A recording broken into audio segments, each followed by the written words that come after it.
우리 하나님의 말씀은 구약성경 느헤미야 8장 말씀 다 함께 보시겠습니다. 느헤미야 8장 전체 1절부터 18절까지가 오늘 본문입니다만은 제가 1절부터 12절까지만 봉독하도록 하겠습니다. 느헤미야 8장 1절부터 12절까지 제가 봉독합니다. 이스라엘 자손이 자기들의 성읍에 거주하였더니 일곱째 달에 이르러 모든 백성이 일제히 수문 앞 광장에 모여 학사 에스라에게 여호와께서 이스라엘에게 명령하신 모세의 율법책을 가져오기를 청하며 일곱째 달 초하루에 제사장 에스라가 율법책을 가지고 회중 앞 곧 남자나 여자나 알아들을 만한 모든 사람 앞에 이르러 수문 앞 광장에서 새벽부터 정오까지 남자나 여자나 알아들을 만한 모든 사람 앞에서 읽음에 뭇 백성이 그 율법책에 귀를 기울였는데 그때 학사 에스라가 특별히 지은 나무 강단에 서고 그의 곁 오른쪽에 선자는 마띠디아와 스마와 아나야와 우리야와 힐기야와 마아세야요 그의 왼쪽에 선자는 브다야와 미사엘과 말기야와 하숨과 하스반나나와 스가랴와 무술람이라. 에스라가 모든 백성 위에 서서 그들 목전에 책을 펴니 책을 펼 때에 모든 백성이 일어서니라. 에스라가 위대하신 하나님 여호와를 송축하며 모든 백성이 손을 들고 아멘 아멘 하고 응답하고 몸을 굽혀 얼굴을 땅에 대고 여호와께 경배하니라. 예수와와 바니와 세레비아와 야민과 악굽과 사브데와 호디야와 마아세야와 그리다와 아사랴와 요사밧과 하난과 블라야와 레위 사람들은 백성이 제자리에 서 있는 동안 그들에게 율법을 깨닫게 하였는데 하나님의 율법책을 낭독하고 그 뜻을 해석하여 백성에게 그 낭독하는 것을 다 깨닫게 하니 백성이 율법의 말씀을 듣고 다 우는지라. 총독 느헤미야와 제사장 겸 학사 에스라와 백성을 가르치는 레위 사람들이 모든 백성에게 이르기를 오늘은 너희 하나님 여호와의 성일이니 슬퍼하지 말며 울지 말라 하고 느헤미야가 또 그들에게 이르기를 너희는 가서 살진 것을 먹고 단 것을 마시되 준비하지 못한 자에게는 나누어 주라. 이날은 우리 주의 성일이니 근심하지 말라. 여호와로 인하여 기뻐하는 것이 너희의 힘이니라 하고 레위 사람들도 모든 백성을 정숙하게 하여 이르기를 오늘은 성일이니 마땅히 조용하고 근심하지 말라 하니 함께 읽습니다. 모든 백성이 곧 가서 먹고 마시며 나누어 주고 크게 즐거워하니 이는 그들이 그 읽어 들려준 말을 밝히 알미라. 아멘. 우리가 지난번에 느헤미야 6장을 설교했기 때문에 오늘 순서대로 하면은 7장이 이제 순서가 됩니다만은 7장은 생략하도록 하겠습니다. 7장의 내용은 뭐냐면 포로 생활에서 돌아온 유다인들의 계보가 쭉 기록이 되어 있습니다. 지금 돌아온 사람들뿐만 아니라 약 100년 전부터 포로 귀환이 시작이 되었는데 그 전체 계보가 여기 다 기록이 되어 있습니다. 오늘은 8장 말씀을 같이 상고해 보고자 하는데 부분적으로는 전에도 이렇게 조금씩 같이 나눈 적이 있었던 말씀입니다. 여기 한 가지 먼저 우리가 잠깐 설명드리고자 하는 것은 여기 갑자기 느헤미야서고 느헤미야를 중심으로 모든 것들이 진행이 되었는데 갑자기 에스라가 등장을 해서 또 진행이 됩니다. 아무런 설명이 없이. 그래서 이게 8장 1절에서부터 벌써 나오잖아요. 중간 정도에 보면 수문 앞 광장에 모여 학사 에스라에게 또 2절에도 제사장 에스라 이렇게 쭉 진행이 됩니다. 사실 성경 기록상으로 이렇게 그 연대를 살펴볼 때는 한 13년 정도 예루살렘에 온 연도가 차이가 납니다. 페르시아에서부터 예루살렘으로 온 것인 에스라가 한 13년 정도 먼저 앞서 온 것으로 되어 있기 때문에 학자들은 여기 8장을 설명할 때 다소 곤란을 겪기도 합니다만은 우리는 이제 너무 깊이 알 필요는 없고 확실한 사실 그것은 뭐냐면은 에스라와 느헤미야는 동시대의 인물로서 둘 다 페르시아 아닥사스다 왕의 신뢰를 입어서 포로에서부터 예루살렘으로 돌아온 사람들이다. 직분으로 하게 되면 느헤미야는 총독이요 에스라는 학사 율법의 선생님이요 또한 제사장이었다 이렇게 말해지고 둘 다 포로에서 돌아온 유다인들의 탁월한 두 지도자로서 동역하기도 했다는 사실 그 정도만 우리가 알고 지나가면 되겠습니다. 자, 먼저는 성회로 모인 핵심 목적인데요. 가장 시급했던 일이 끝났습니다. 무슨 일이죠? 예루살렘 성벽 재건 공사였습니다. 이것이 성공적으로 마무리되자마자 그 다음으로 가장 먼저 한 일을 본문은 우리에게 기록해 보여주고 있습니다. 그것은 뭐였느냐? 성회로 모여서 영적인 회복, 신앙적인 회복을 도모한 일이었습니다. 언제 모였는가? 7월 달에 모였다고 되어 있습니다. 우리 한번 보십시다. 8장 1절에 보시게 되면 이스라엘 자손이 자기들의 성읍에 거주하였더니 7째 달에 이르러, 더 정확하게 하면 7월 1일입니다. 2절에 7째 달 초하루에 모였습니다. 지금 대략적으로는 한 10월, 11월 가을철에 모인 것입니다. 근데 사실은 날짜를 따로 잡아서 모였다기보다는 율법의 규정에 따르면 마침 7월 1일이 하나님께서 성회로 모이도록 이미 레위기에 규정해 놓으신, 레위기 23장에 보면 이렇게 나와 있습니다.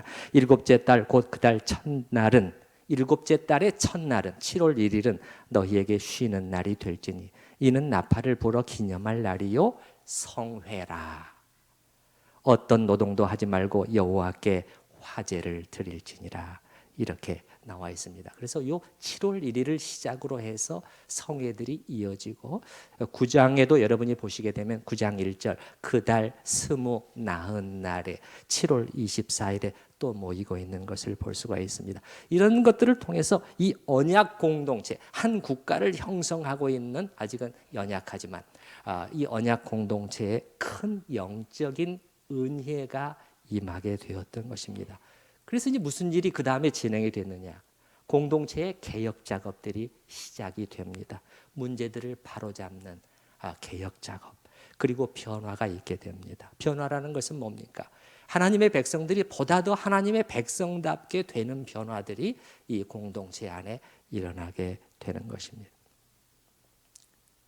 그러니까 방향을 잘 잡고 나아간 것이었다고 보는 것입니다. 성회를 모이기로 시작해 영적인 회복을 먼저 도모하는 것. 왜 그랬을까요? 우리가 누구인가? 우리가 누구인가? 그 정체성에 대한 분명한 인식과 자각이 있었기 때문에 이렇게 진행했다고 저는 봅니다. 사실 성벽 재건 공사가 끝난 다음에 밀린 많은 일들이 있었고, 농사와 관련된 일들도 있었고, 다른 일들이 없었던 것이 아닙니다. 그럼에도 불구하고 우선적으로 했던 이 일이었다는 것입니다. 여러분은 자기 정체성을 어떻게 인식하고 계시나요? 나는 누구인가? 초대 교인들은 자기 자신들을 어떻게 인식하고 있었을까? 그 정체성을 어떻게 자각하고 있었을까? 성경의 흔적들을 통해서 짐작을 해보면 그들이 불리웠던 그 이름, 그 명칭 속에 그런 것들이 드러납니다. 풍겨나는 거죠. 예를 들면 그리스도인, 제자들이 안디옥에서 그리스도인들이라 불리우기 시작했더라. 그들이 어떻게 보였기에 사람들은 그들을 크리스티아누스, 그리스도의 사람들이라고 부르기 시작했을 것인가? 그것이 그들의 정체성으로 비춰졌다는 것이에요. 그리스도가 전부인 사람들, 그리스도의 제자로서 그를 늘 따르는 참된 제자들, 그리스도와 분리되지 아니하고 늘 함께 가는 사람들, 여러 가지 의미가 이 그리스도인, 크리스찬, 우리가 불리우는 그 고귀한 이름 속에 들어 있었겠죠. 그런가 하면 그리스도인들은 또한 스스로를 성도들이라 부르고 있다는 것을, 여기서도 그들의 정체성이 좀 풍겨납니다. 거룩한 사람들, 거룩하게 구별된 사람들. 다른 사람들이 볼 때도 저 사람들은 정말 뭔가 다른 사람들이야. 뭐가 달랐을까? 구별된 사람들, 죄로부터, 세상 욕심으로부터 구별된 사람들이었던 것이죠. 여러분은 어떻습니까? 정체성이죠. 지도자 느헤미야 그리고 에스라와 함께하는 유다 공동체도 생각했을 것입니다. 이 시점에 우리가 왜 그 고생을 하면서 성벽 재건 공사를 마무리했지? 무엇을 위해서냐는 거죠. 우리끼리 안전하고 편안하게 잘 살아보자고.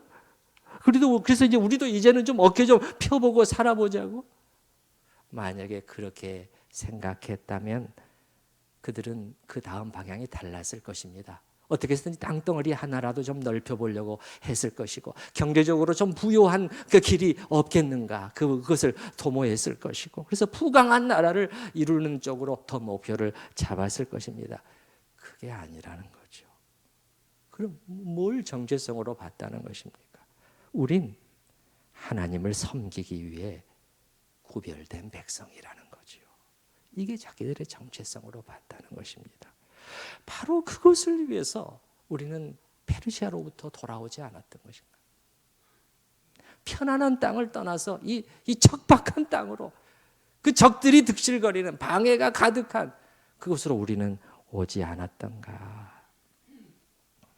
이렇게 하나님의 백성으로서의 정체성을 분명히 세우는 것이 가장 중요하다는 것을 알았기 때문에 이제 성벽 공사가 마무리되자마자 이 성회로 모여서 영적인 회복을 도모하고 있는 것입니다. 정체성.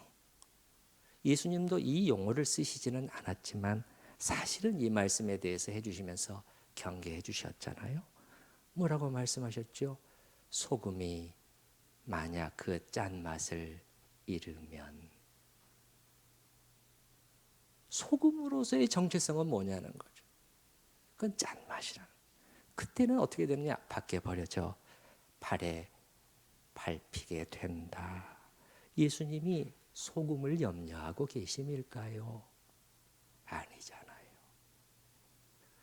예수 믿는 사람들이 짠맛을 잃어버리면 그 말은 무슨 말이냐면 그 정체성을 상실해 버리게 되면 존재의 가치가 없어지게 되고 아무 쓸데없어 이렇게 된다는 것이죠. 주님 말씀은 이런 말씀인 것이죠. 얘들아, 예수 믿는다는 것, 그리스도인이라는 것, 그건 정말 영예스러운 이름이야. 그게 사실이에요. 성경을 읽어보게 되면 보통 이름이 아닙니다. 그 대단한 특권과 약속이 있는 이름이 그리스도인이라는 이름이죠. 그러나 조심해야 해. 주님께서 경계해 주고 계신 것이죠. 느헤미야 당시에도 마찬가지예요. 느헤미야 당시에 그들은 알고 있었죠. 오래전에 200년 전에 무슨 일이 있었던가 그들은 알고 있었단 말이에요. 그들의 조상들 이스라엘과 유다가 이 맛을 잃어버렸을 때 어떻게 되었느냐는 것이죠. 이 맛을 잃어버렸을 때 하나님은 어떻게 하셨죠? 당신의 이름을 두시겠다고 약속하신 성전도 회파되도록 하나님은 막지 않으셨고 그리고 자기의 백성들을 저 먼 이방 땅으로 던져버리셨잖아요. 사실은 어떻게 보면 이렇게 말씀하고 계시는 것이나 똑같은 것이죠. 지금 너희의 삶이 지금 이스라엘이 그 포로로 가기 전에 지금 너희의 삶이 이방인들과 다름이 없는데 그렇다면 거기 가서 이방인들처럼 한번 살아봐라. 예배도 드리지 못하고 그렇게 한번 살아봐. 그렇게 하신 거나 마찬가지죠. 그 결과는 어떻게 되었죠? 그들이 그렇게 살아보니까 죽을 지경인 것이에요. 죽을 지경인 것이에요. 그래서 시편 137편 같은 경우에는 우리가 바벨론의 여러 강변 거기에 앉아서 시온을 기억하며 울었도다. 그렇게 나오잖아요. 오늘 본문에서 이 유다 공동체는 이것을 알고 있는 것입니다. 그 쓰라린 기억을 잊지 않고 있는 것이에요. 그래서 이제 그 실패를 반복하지 않고자 몸부림치는 것입니다. 우리의 정체성이 뭐냐? 그래서 8장에 이 일이 일어나게 되는 것이죠. 또 한 가지 주목해야 할 것은 이 성회, 8장에 일어난 7월 1일의 성회에서 가장 중요한 것이 지금 무엇이 되어 있느냐는 것입니다. 잘 보시기 바랍니다. 여러분, 이 성회의 한가운데를 차지하고 있는 것이 무엇인가? 여러분이 본문을 보시면서 어떤 단어가 가장 많이 나오고 있죠? 어떤 단어가 8장에 가장 많이 등장하고 있죠? 율법책이죠. 율법의 말씀. 계속 그러잖아요.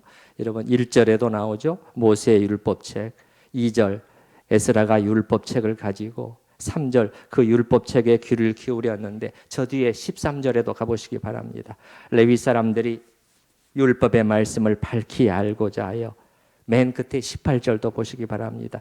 에스라는 첫날부터 끝날까지 날마다 하나님의 율법책을 낭독하고, 그러니까 영적인 회복을 목표로 하되 그것을 다른 어떤 수단을 통해서가 아니라 하나님의 기록된 말씀을 통해서 하고자 했다는 것입니다. 뭐 예언을 통해서 하고 그것도 아니었어요. 기록되어 있는 말씀이에요. 사실 어떻게 보면 그들에게도 이 모세의 율법책이잖아요. 굉장히 오래된 책이었어요. 그 당시만 해도요. 참으로 오래된 것이었습니다. 그러니까 만약에 그 어떤 사람들이 비아냥거리면서 말하듯이 캐캐 묵은 책이었어요. 낡은 책이었습니다. 그러니까는 이렇게 말할 수 있는 것이죠. 아니, 이 무려 1000년 전에 쓰여진 책이 지금의 우리와 무슨 상관이 있단 말인가? 지금도 그렇잖아요. 성경을 무시하는 사람들이 하는 말이 그 말이에요. 이 캐캐 묵은 책이 지금 현대를 사는, 과학시대를 사는 우리에게 무슨 상관이 있단 말인가? 그렇게 말할 수가 있는 것이죠. 느헤미야, 에스라 이들이 만약에 그렇게 생각했다라면은 오늘 8장에 나오는 것처럼 절대 하지 않았을 것이고 그 결과 놀라운 역사가 일어나지도 않았을 것입니다. 그러나 그들은 그렇게 하지 않았다는 거예요. 이렇게 오래된 책이지만 그러나 이 속에 들어있는 내용 하나하나는 살아계신 하나님의 말씀이라는 것입니다. 하나님이 지금 이 시간에 우리에게 하시는 말씀이다. 그렇게 받아들였다는 거예요. 그래서 그 기록된 율법의 말씀이 이 성회의 한 가운데를 핵심적인 위치를 차지하게 되었던 것입니다. 자, 이제 특히 이 하나님의 말씀과 관련해서 집회 중에 어떤 일들이 있었는가 하는 것을 자세히 들여다보도록 하겠습니다. 두 번째는 성회 중 선포된 말씀에 대한 자세인데요. 첫 번째는 진지한 관심이 그들 속에 나타나 보이고 있는데요. 그것도 더 놀라운 일이 있어요. 오늘 본문을 보면서 한 가지 놀라운 것은요. 학자들도 꼭 이 점을 언급을 하고 넘어가는데 이렇게 된 것이 아니라는 것입니다. 가장 일반적인 모양새죠. 그것은 뭐냐면은 에스라를 비롯한 지도자들이 그냥 여러분 이렇게 해야 됩니다. 말씀이 중요해요. 하나님의 말씀에 귀를 기울여야 됩니다. 막 이렇게 해서 진행된 것이 아니라는 거예요. 본문을 자세히 들여다보게 되면은 회중들이, 그것도 일반 평민들이, 그 여인들과 아이들까지 포함해서요, 그들에게서 먼저 관심이 시작이 됐어요. 그들이 먼저 요청했습니다. 그래서 그들이 이렇게 에스라에게 부탁을 하는 거예요. 하나님의 말씀을 가져와서 우리에게 그 내용을 가르쳐 주세요. 이렇게 된 것입니다. 여러분 거기 주어를 잘 보시기 바랍니다. 8장 1절 말씀을 한번 보셔요. 여러 가지 많은 것들이 있습니다만은, 자, 7째 달에 이르러 모든 백성이, 이것이 주어입니다. 성경은 주어를 혼동하고 있지 않아요? 원문은 더 분명하죠. 모든 백성이 일제히 모여서 그 다음에 학사 에스라에게, 이렇게 된 겁니다. 모든 백성이 에스라에게, 그 다음에 맨 뒷부분을 보시면 모세의 율법 책을 가져오기를 청했다는 것입니다. 그래서 학자들은 놀래요. 이 본문을 보면서 이건 굉장히 특이한 상황이었다는 것이죠. 그리고 13절에도 마찬가지인데요. 다시 그 이튿날에 또 관심이 또 나옵니다. 그것도 제사장 에스라가 먼저 시작한 게 아니에요. 에스라는 가만히 있었습니다. 그런데 그 이튿날 뭇 백성의 족장들과 족장들, 오늘날 교회라면은 장로들이 말하는 족장들과 그 다음에 제사장들과 레위 사람들이, 오늘날 교회로 말하면은 교역자들이라는 거예요. 이들이 이 율법의 말씀을 밝히 알고자 하여 학사 에스라에게 찾아왔다는 것입니다. 이 관심이죠. 저는 이렇게 생각합니다. 여기 나오는 이 관심, 말씀에 대한 관심이 이 8장의 그 다음에 이어지는 모든 일들, 회복을 위해서 진행된 모든 일들을 설명해 주는 원인이 아닌가. 이 단어 안에, 이 관심 안에, 청함에 여기 안에 나머지 모든 것을 설명해 주는 키가 여기 있지 않은가 생각되는 거예요. 여기서 시작됐습니다. 관심이었습니다. 하나님의 말씀에 대한 진지한 관심이죠. 참으로 우리 성도님들 안에도 바로 이것이 있을 수 있기를 바랍니다. 말씀에 대한 영적인 관심이죠. 말씀에 대한 영적인 관심. 하나님의 말씀은 뭐라고 하고 있는 거지? 이 성경책에는 무슨 내용이 담겨 있는 거지? 이 느헤미야 8장은, 고린도후서 3장은 무슨 의미인 거지? 하나님은 성경 본문을 통해서 우리에게 무엇을 말씀하고 계시는 거지? 저도 우리 천우 성도들을 위해서 기도할 때 바로 이것을 위해서 기도합니다. 사실 저의 많은 기도 내용이 이런 기도로 채워져 있어요. 성도들 전체적으로 위해서 기도할 때도 이런 기도를 하지만 한 분 한 분 그 이름을 불러가면서 기도할 때도 그렇습니다. 물론 병낫기를 위해서나 그 외 그분의 현실적인 가정의 문제나 이런 것들을 제가 계속해서 들으니까요. 놓고서도 기도를 하지요. 그 환처에 저의 손을 얹고, 마음의 손이죠, 얹는 기분으로 기도하기도 해요.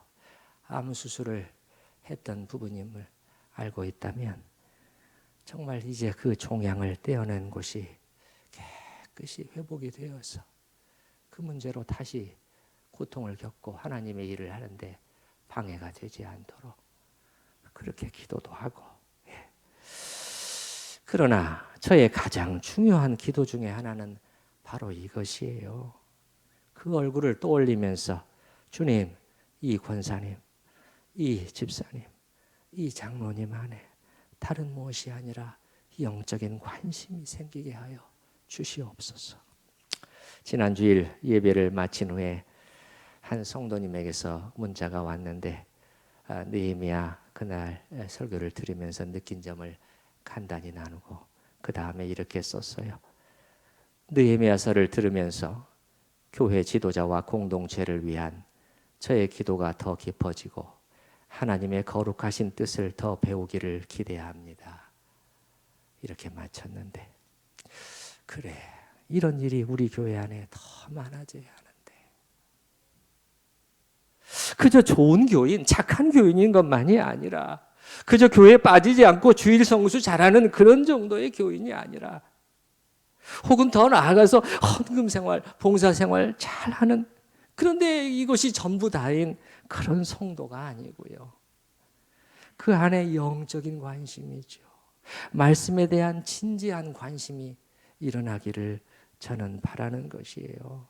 그래서 한 분 한 분을 놓고 기도할 때 주님, 이 권사님, 이 집사님 안에 주님의 말씀이 스며들어가게 하여 주시옵소서. 그래서 주님의 말씀이 선포될 때 그 안에 영적인 움직임이 주님 있게 하여 주시옵소서.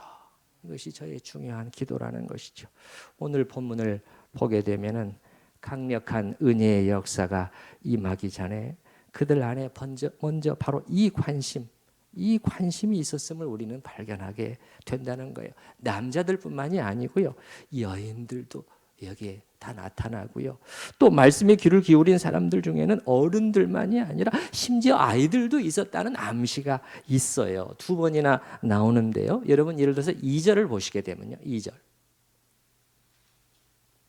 어떻게 그 회중을 묘사하고 있는가를 보시기 바랍니다.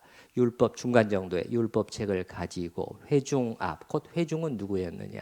곧 남자나 남자 어른이죠. 여자나 여자 어른이었죠. 그 다음에 어떻게 되어 있죠?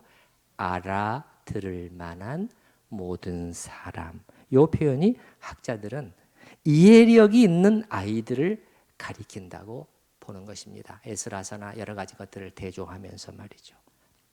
3절에도 또 마찬가지입니다. 또 그들을 이렇게 표현해요.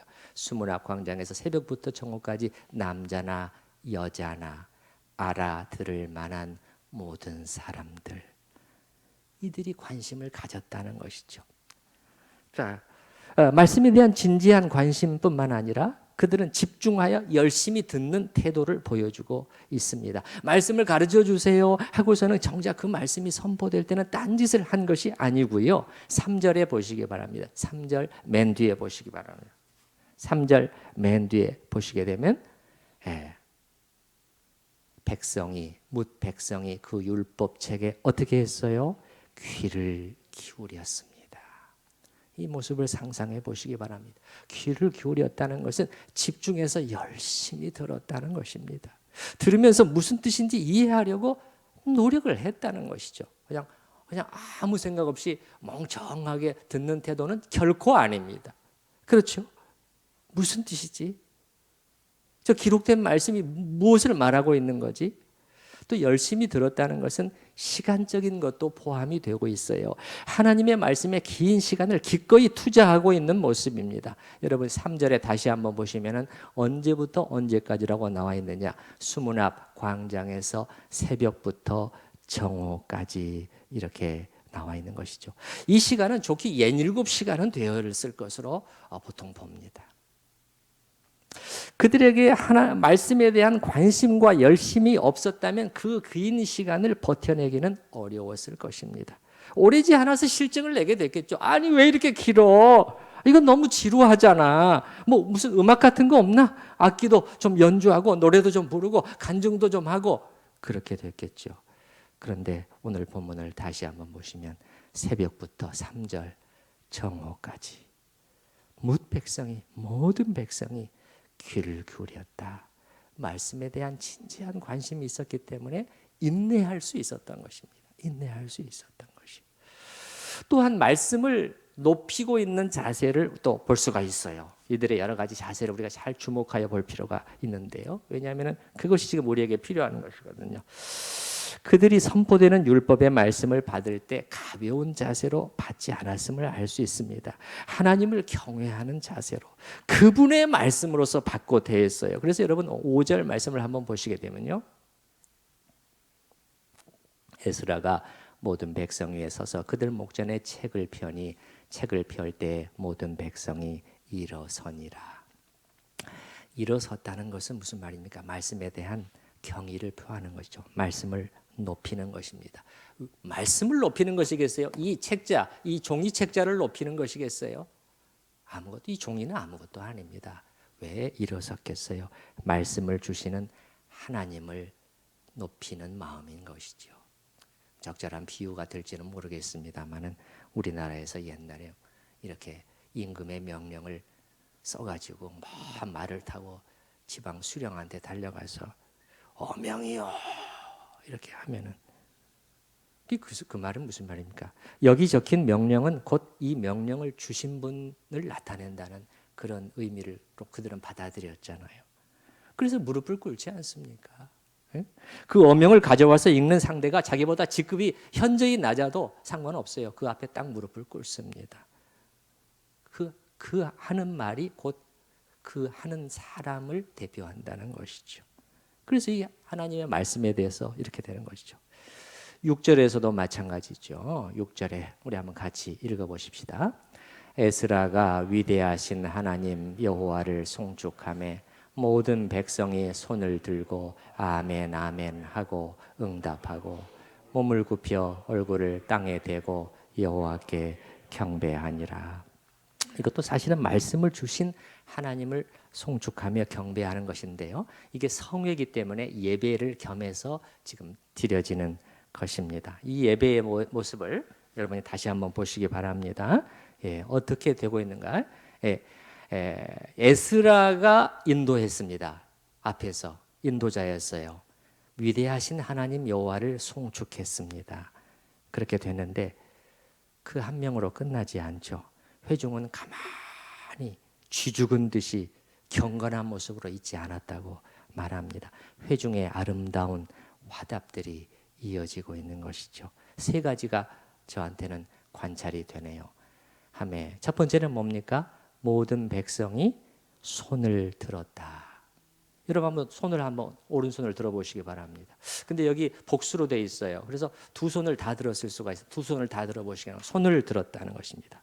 한번 내려보시고요. 그 다음에 손을 들고 두 번째는 아멘, 아멘 이렇게 화답을 했고요. 세 번째는 몸을 굽혀 엎드려 절하는 것으로 자기들의 하나님을 향한 경외심을 표현하고 있는 것을 볼 수 있습니다. 자, 그래서요. 선포되는 말씀 앞에 그냥 가벼운 자세가 아니었다는 것입니다. 하나님을 경외하며 높이는 마음으로 그 말씀을 그런 자세로 대하고 있는 것을 볼 수가 있습니다. 왜 제가 이런 말씀을 드리느냐? 뒤에 나타나는 것처럼 성령의 역사가 있기 위해서는 우리에게 필요한 자세들이 있다는 것이죠. 그리고요, 이렇게 회중들이 능동적으로 움직였을 때 말씀을 가르치는 지도자들은 수동적이었는가? 물론 아니었습니다. 우선 에스라를 보게 되면 여러 가지로 신경 쓰고 준비한 흔적을 볼 수가 있습니다. 예를 들어서 장소를 선택을 했을 때 어디를 선택했느냐? 여러분 1절에 보게 되면 어디에 모였습니까? 수문 앞 광장입니다. 3절에서도 나오죠. 수문 앞 광장. 그 정확한 위치는 알아내기는 어렵지만은 보통 말씀과 관련된 것은 성전 가까이서 하는 것이 일반적인데 이 경우에는 다수의 사람들이 쉽게 이렇게 접근하기 쉬운 장소를 일부러 택했다는 것입니다. 그리고 4절에 보게 되면 그때 학사 에스라가 특별히 지은 나무 강단에 섰다는 것입니다. 특별히 지었다는 것은 특별히 준비했다는, 제작을 했다는 것입니다. 다수가 운집해 있는데 어떻게 해요? 이 모두가 볼 수 있도록 높은 강단을 준비를 일부러 했다는 것입니다. 그리고 레위인들이 누구냐? 율법의 선생들의 역할을 했죠. 그들은 가만히 있지 않습니다. 앞에 에스라를 통해서 하나님의 말씀이 낭독이 되었을 때 그 다음에 시간을 주었겠죠. 시간을 주었을 때 부지런히 회중들 사이를 다니면서 이 말씀의 의미를 가르쳐주고 해석해주고 풀어주고 이해할 수 있도록 해주는 일을 부지런히 하고 있는 것을 볼 수가 있습니다. 그것이 7절, 8절이죠. 여러분 7절에 보면은 여러 사람들의 이름이 나열되잖아요. 그러면서 그 다음에 어떻게 블라야와 거기까지 기록이 되고 그 다음에 블라야와 레위 사람들은 이렇게 이 사람들이 다 레위 사람들입니다. 그래서 그들에게 율법을 깨닫게 하였는데 8절 하나님의 율법책을 낭독하고 앞에서 에스라 그 다음에 이제 시간을 주었을 때 그 뜻을 해석하고 레위인들이 백성에게 그 낭독하는 것을 다 깨달을 수 있도록 도와주는 선생들이 있었다는 것입니다. 자, 이제 세 번째로 그 결과로서 일어난 일인데요. 이렇게 모든 박자가 맞아떨어졌잖아요. 회중과 지도자 박자가 맞아떨어졌을 때 어떤 결과들이 있게 되었는가? 저는 한마디로 오늘날 신약적인 용어를 사용해서 말한다면 성령의 조명이 일어났습니다.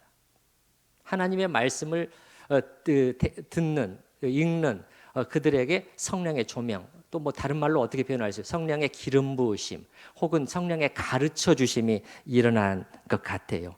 이렇게 성령께서 가르쳐 주시면 어떻게 되죠, 여러분? 성령께서 가르쳐 주시면 우리가 지적인 이해를 할 뿐만 아니라 영적인 깨달음이 임하게 됩니다. 여기서 보게 되면 눈물이 날 정도였어요. 여러분이 하나님의 말씀을 듣거나 읽는데 정말 가슴이 뭉클해지면서 가슴이 뜨거워지면서 이게 눈물이 막 났다. 이거는 작은 일은 아닌 것입니다. 그냥 있는 일은 아닌 것이죠. 성령의 역사가 있었던 것입니다. 그래서 근데 이게 무슨 눈물이냐? 무슨 눈물이냐? 이것을 전에도 말씀드린 적이 있습니다만은 9절 한번 보시기 바랍니다. 9절. 백성이 율법의 말씀을 듣고 다 우는지라. 이것이 무슨 눈물이냐? 슬픔의 눈물인가? 아니면 감격의 눈물인가?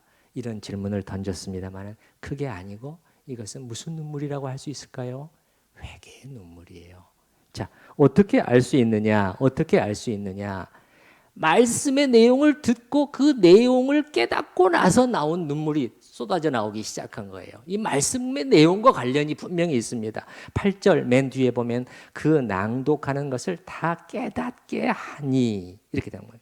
그 9절에 백성이 율법의 말씀을 듣고 울었습니다. 그냥 막 감격한 것이 아닙니다. 내용을 듣고 이해하고 깨닫고 이렇게 자꾸 반추에 보다가 눈물이 터져 나오게 된 것입니다. 이건 분명히 회개의 눈물인 것이죠. 말씀의 거울에 비추어 보면서 우리가 이 말씀대로 살았나? 성령의 찌르심이 있게 됐고 눈물과 통곡이 터져 나오게 된 것입니다. 다 우는지라. 큰 울음이 온 회중 가운데 퍼져나간 것 같습니다. 하나님의 말씀에 이런 반응이 일어났다. 이건 분명히 성령의 역사인 것이 확실해요. 근데 회개의 눈물로서 또 끝나지 않았습니다. 예. 그것은 기쁨을 가져온다고 제가 말씀을 드렸죠. 그래서 다 읽지는 않겠습니다. 시간 관계상 12절에 여러분이 보시게 되면 모든 백성이 곧 가서 먹고 마시며 나누어 주고 그 다음에 뭐가 나옵니까? 크게 즐거워하니 이는 그들이 그 읽어 들려준 말씀을 밝히 알미었더라. 그리고 이제 이런 깊은 회개는 순종의 삶으로 이어집니다. 지도자들이 학사 에스라를 찾아가서 우리 하나님의 말씀을 더 제대로 알기를 원합니다. 예, 그렇게 하는데 하나님의 말씀을 이제 가르쳐 줬겠죠. 그들이 아마 레위기 23장을 접하게 되었던 것 같아요. 그 레위기 23장에 뭐가 나오냐면 초막절이 나오거든요. 초막절. 예, 초막절이라는 것은 초막이라는 것은 임시로 거주하는 곳입니다. 임시로 거주하는 곳에 이게 초막이죠. 일주일 동안 1년에 한 번씩 하나님께서 초막에 7월 달에 거주하도록 하신 것이죠. 왜 그런 거죠? 광야 생활을 상기시켜 잊지 않도록 하시는 거죠. 우리는 거기에 우거했지. 우리 임시로 거했지. 그때의 생활. 그때 하나님은 우리에게 어떻게 하셨지? 어떻게 신실하게 우리를 보호하시고 공급하셨지? 그걸 기억하도록 한 것이 초막절이에요. 근데 그게 7월이거든요. 근데 지금이 7월이에요. 마침 7월인 것이죠. 아, 그래? 그렇다면 우리가 바로 준행해야지 그거죠. 여러분 여기 보게 되면 14절에 율법에 기록된 바를 본즉 여호와께서 모세를 통하여 명령하시기를 이스라엘 자손은 일곱째 달 절기에 초막에서 거할지니라 하였고, 그렇게 해서 율법의 말씀이 확인되는 즉시로 온 나라가 초막을 짓고 율법의 규정대로 꼬박 일주일 동안 지키는 것을 볼 수가 있습니다. 마지막으로 한 가지만 더 좀 말씀을 드리려고 하는데, 여기에는 눈물도 나오지만은 기쁨이라는 단어가 여기저기 나오고 있는 것을 여러분이 관찰하셨을 거예요. 오늘날 우리도 사실 기쁨을 원해요. 주님 기뻐하기를 원합니다. 기쁨의 감정을 그냥 하나님께서 쏟아 부어 주시기를 원해요. 기쁨은 우리에게 활력을 주고 다시 일어서서 어려움을 딛고 나갈 수 있는 힘이 되니까요. 그런데 여기 말씀을 보게 되면 그들은 사실은 이런 감정적인 기쁨을 일부러 추구한 것 같지가 않아요. 그게 목적은 아니었어요. 근데 하나님의 말씀대로 하다 보니까 이게 온 거예요. 근데 이제 예를 들면은 그 기쁨의 성격이 말이죠. 8장 10절 우리가 봤습니다만은 8장 10절에 8장 12절에 우리가 크게 즐거워하니 이렇게 봤습니다만은 그것이 뭐에 뒤따라오는 즐거움이냐면 회개에 뒤따라오는 기쁨이었거든요. 회개에 뒤따라오는 참된 회개가 기쁨을 가져왔고요. 그 다음에 18절에 보게 되면요. 18절에 맨 마지막 절이죠. 에스라는 첫날부터 끝날까지 날마다 17절을 보겠습니다. 17절. 사로잡혔다가 돌아온 회중이 다 초막을 짓고 그 안에서 거하니 눈의 아들 여호수아 때로부터 그날까지 이스라엘 자손이 이같이 행한 일이 없었으므로 이에 크게 기뻐하였다. 이거는 무슨 기쁨입니까? 순종의 기쁨이에요. 하나님의 말씀을 순종함에 따라 오는 기쁨이었다는 거예요. 제가 무슨 말씀을 드리고 싶냐면은 우리는 기쁨을 원하지만은 이것을 위해서 필요한 회개는 하려 하지 않고 또 대가를 치러야 하는 순종 앞에서는 뒤돌아 버리고 만다는 거예요. 그러나 성경은 참된 기쁨이 어떻게 임하는가를 오늘 본문에도 분명히 가르쳐주고 있습니다. 마무리하겠습니다. 오늘 우리는 이 느헤미야 8장을 통해서 하나님의 말씀이 은혜의 역사를 일으키는 과정을 살펴봤습니다. 어디에서 시작되었죠? 관심에서 시작이 되었습니다. 관심. 하나님의 말씀에 대한 진지한 관심이었습니다. 그들이 1절 청함에 3절 귀를 기울였는데 여기에 이미 그 나머지가 다 보장되어 있습니다. 그리고서는 성령의 역사가 나타나게 되는 것이죠. 9절 다 우는지라 12절 크게 즐거워하니.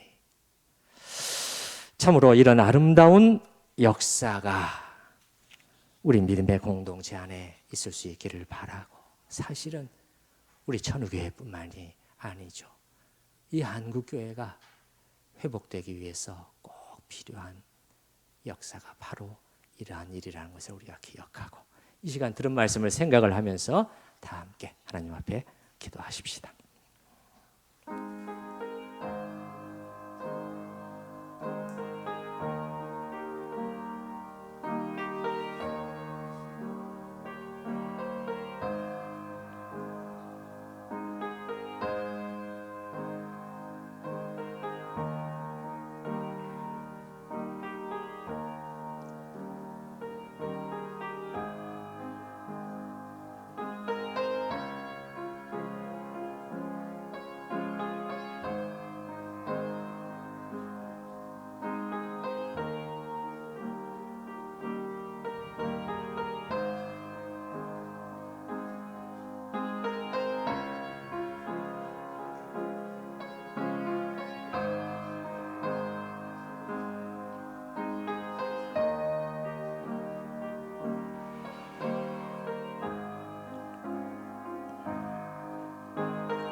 예루살렘에서 돌아온 포로 귀한 공동체, 아직은 연약했지만은 느헤미야를 중심으로 하나님의 은혜를 힘입어서 예루살렘 성벽 재건이라는 큰 역사가 마무리되었고, 그것이 끝나자마자 그들은 서둘러서 성회로 모여 영적인 회복을 도모하는 것을 우리가 보았습니다.